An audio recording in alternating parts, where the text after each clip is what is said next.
on Deception is that it was kind of a slow pace, but I kind of like that for a lot of reasons. One is I like it because you get a different audience that way. I mean, you when you have a slower paced film, you get a different audience. You know, this isn't like a Michael Bay blow 'em up rapid cut movie. This is like a very like I have longer takes. I have a little bit longer shots, and for suspense film by today's Hollywood standards today. And I think that's good because it challenges the audience, and I think it's always good to challenge the audience because the audience is used to that Michael Bay, whatever rapid cut pace, you know, and almost in a lot of films, the audience is used to being spoon fed this plot, and I didn't want to do that, and spoon fed everything, you know, and spoon fed bits of information so they don't have to pay attention entirely. So that's what I like about Deception's pace is, you know, it's a slower pace, so you have to pay attention more. You have to focus on the clues and you have to focus on what's going on. So in that way, you know what the heck's going on. And that's what I really liked about it, the way it turned out. And I think it turned out really well because if you pay attention to it, you completely get it at the end. You're like, that okay, I get it now, and it makes sense. And it's only a few people who are like, oh, the pace is a bit slow, but it's like I like it like that. I do, and it's probably my inner Mathesius. Mathesius is my last name for my cinemas lit teacher I had at CBC, and he was completely for the rebellious filmmakers, the rebellious films that went against the Hollywood norm.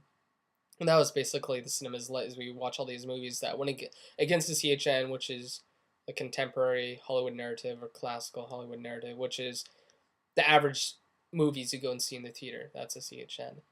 And he was completely against them, and he's just a funny guy.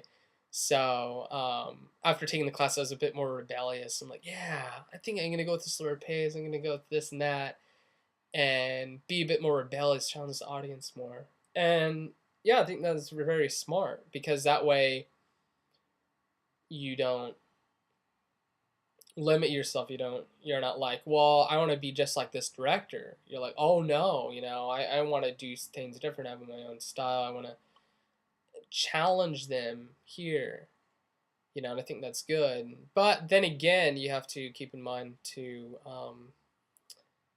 do it smart. You want to challenge the audience in smart ways. You want to do it purposely. Like that's why classical language is so important. Is because if you want to challenge the audience, you know, you want to do it in a smart way. Like you purposely have a low angle shot to express this in the story.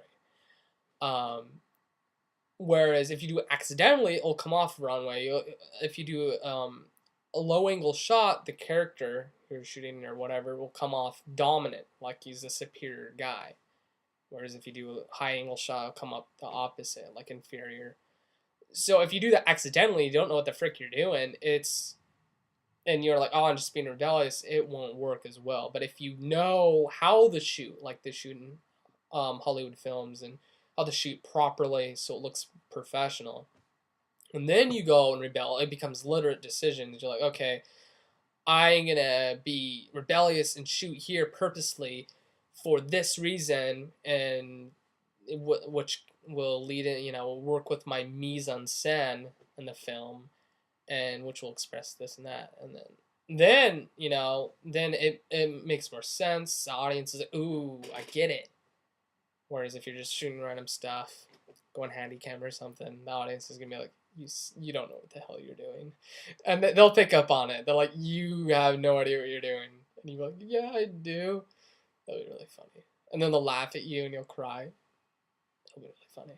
I'd laugh too. I'd laugh at you. But so I mean that's just what you got to be aware of when you do that. So just be aware of that. So, but yeah, I mean, it's good. And getting back to Deception again, is I think that's what was good about it, is it challenged the audience enough. It wasn't like a stereotypical average thriller where you have, they're kidnapped, we'll find them, twist, we found them.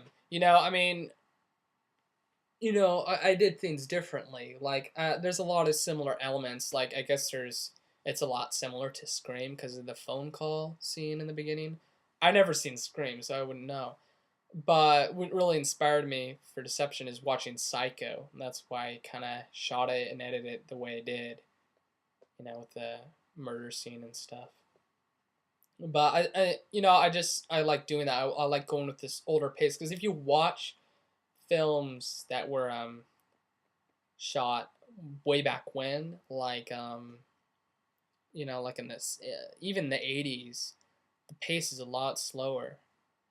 Like in Deception, like that I watched for successful storytelling. We watched this strange movie with Sean Connery. He was a writer, and it had Michelle Pfeiffer play a Russian lady. I mean, even that. I mean, the hook was extremely slow. I mean, the hook was like 10 minutes, like 5, 6, almost 10 minutes into the film. Whereas the hook now is like 2 minutes, 3 minutes long, and you're hooked. The audience is hooked. So that was a really slow hook. It's probably shorter than that, but still really long by today's standards. And so that kind of made me feel a little bit more comfortable. Like, okay, they did back then. But I mean, so yeah, don't be afraid to do that. And another thing I wish people wouldn't be afraid to do who do films, another other young filmmakers, whatever, is don't be afraid to do close-ups. So much easier to do close-ups because my teacher made an excellent point in motion picture language. So let's say I have a close-up on my head. Once I leave the frame, you can cut to anything.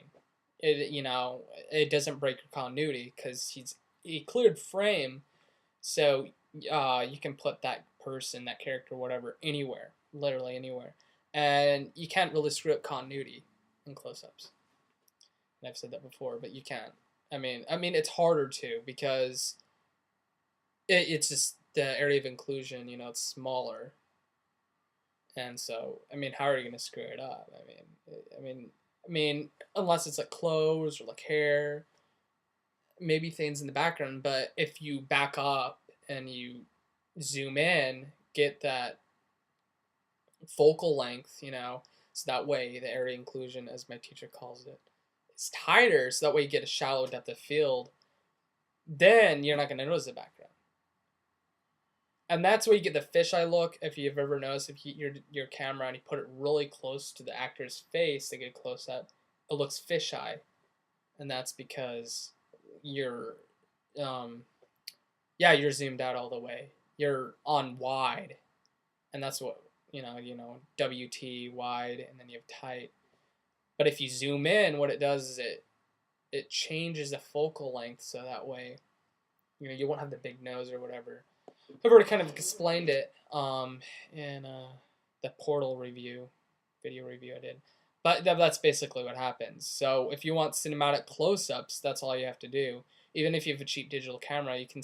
it won't work as well. It really depends on your camera, but you still can achieve this similar thing. You just get a tripod, back up, zoom in, focus manually. Autofocus might work, but... and it'll look good. It'll look really good. I mean, there's some really good close-ups in Deception. And I shot in this. I shot on this. Panasonic AG-DVC 30. Also for Deception, I'm finishing the special features so I can get the DVD done.